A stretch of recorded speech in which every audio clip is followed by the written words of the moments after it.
বাংলা থেকে ইংরেজিতে ট্রান্সলেট করতে গিয়ে তাই না প্রায়ই কিন্তু আমরা কিছু কমন জায়গায় আটকে যাই। তো আজকে আমরা ঠিক ওইরকমই একটা সমস্যার সমাধান করব। আর সমাধানটা হবে জানেন, খুব সহজ একটা নিয়মের মাধ্যমে।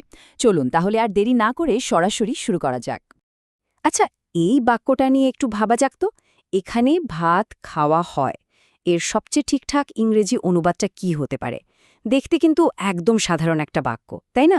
কিন্তু এর মধ্যেই লুকিয়ে আছে আজকের আলোচনার আসল মজাটা, মানে মূল সূত্রটা।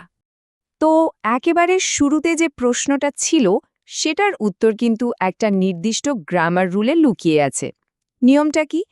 যখন একটা ট্রানজিটিভ ভার্ব, মানে সোজা কথায় যে ভার্বের একটা অবজেক্ট বা কর্ম থাকে, তার সাথে হয় শব্দটা জোড়া লাগে, তখন ইংরেজিতে একটা বিশেষ পদ্ধতি আমাদের ব্যবহার করতে হয়।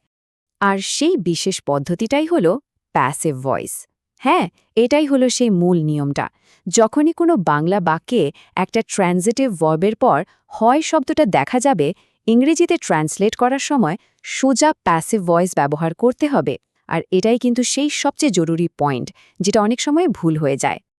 বেশ, নিয়মটা তো জানা গেল, কিন্তু এই যে প্যাসিভ ভয়েসের কথা বলা হচ্ছে, এটা বানাবো কি করে? চলুন দেখা যাক এর স্ট্রাকচারটা আসলে কতটা সোজা। এই যে একদম সহজ ফর্মুলা, প্রথমে বসবে অ্যাম, ইজ বা আর, তারপর সেটার সাথে যোগ হবে ভার্ব এর পাস্ট পার্টিসিপল ফর্ম, যেটাকে আমরা V3ও বলি। ব্যাস, শুধু এইটুকু মনে রাখলেই কিন্তু নিয়মটা কাজে লাগানো যাবে। এবার তাহলে কিছু একেবারে নির্দিষ্ট উদাহরণ দেখা যাক, কেমন? এই অংশে আমরা দেখব যে কিভাবে বিভিন্ন বাংলা ভার্ব এই নিয়মটা মেনে ইংরেজিতে বদলে যাচ্ছে। এই টেবিলটা দেখলেই ব্যাপারটা কিন্তু একদম পরিষ্কার হয়ে যাবে। দেখুন, খাওয়া হয় ইংরেজিতে কি হচ্ছে? ইজ ইটেন বা আর ইটেন। একইভাবে লেখা হয় হয়ে যাচ্ছে ইজ রিটেন।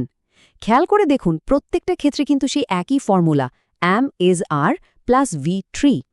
মারা হয় হচ্ছে ইজ বিটেন, পড়া হয় হচ্ছে ইজ রেড, আর বানানো হয় হলো ইজ মেড। তো এতক্ষণ তো আমরা শুধু শব্দ আর ফ্রেজ নিয়ে কথা বললাম। এবার আসল জায়গায় আসা যাক, মানে পুরো একটা বাক্যে এই নিয়মটা কিভাবে কাজ করে। চলুন দেখি বাস্তবে এর প্রয়োগটা কেমন হয়।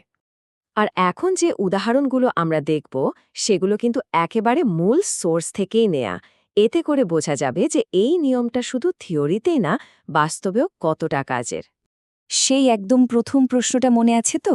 এখানে ভাত খাওয়া হয়, এর সঠিক উত্তরটা হলো রাইস ইজ ইটেন হিয়ার। খেয়াল করে দেখুন, খাওয়া হয় অংশটা কত সহজে ইজ ইটেনে বদলে গেল। কি দারুণভাবে নিয়মটা মিলে গেল, তাই না? আচ্ছা, আর একটা উদাহরণ দেখা যাক। এই চিঠি ইংরেজিতে লেখা হয়। এখানে লেখা হয় অংশটা আমাদের নিয়ম অনুযায়ী কি হবে? ঠিক, ইজ রিটেন। ফলে পুরো বাক্যটা দাঁড়ালো this letter is written in English. এবার তো ব্যাপারটা একদম জলের মতো পরিষ্কার, তাই না? তো আমরা আলোচনার প্রায় শেষ দিকে চলে এসেছি। চলুন যা কিছু এতক্ষণ ধরে আলোচনা হলেও সেটা একবার এক ঝলকে দেখে নেওয়া যাক, মানে মূল পয়েন্টগুলো আরেকবার ঝালিয়ে নিই। তাহলে মূল ব্যাপারটা কি দাঁড়ালো? কন্ডিশন বা শর্ত হলো একটা ট্রানজিটিভ ভার্বের সাথে হয় থাকতে হবে, আর স্ট্রাকচারটা হবে অ্যাম, ইজ বা আর, তার সাথে ভার্বের V3 ফর্ম বা পাস্ট পার্টিসিপল। যেমন লেখা হয় হয়ে গেল ইজ রিটেন, আর পুরো বাক্যের ব্যবহার তো আমরা দেখলামই, this letter is written in English. তো আজকের আলোচনা এখানেই শেষ হচ্ছে, কিন্তু যাওয়ার আগে একটা ছোট্ট চ্যালেঞ্জ। আচ্ছা, এই একই নিয়ম ব্যবহার করে কি একটা নতুন বাক্য তৈরি করা সম্ভব? একটু ভাবুন তো। এই নিয়মটা কাজে লাগিয়ে একটা নতুন বাংলা বাক্য বানান, আর সেটাকে ইংরেজিতে অনুবাদ করার চেষ্টা করুন। দেখুন তো নিয়মটা ঠিকঠাক কাজে লাগছে কিনা।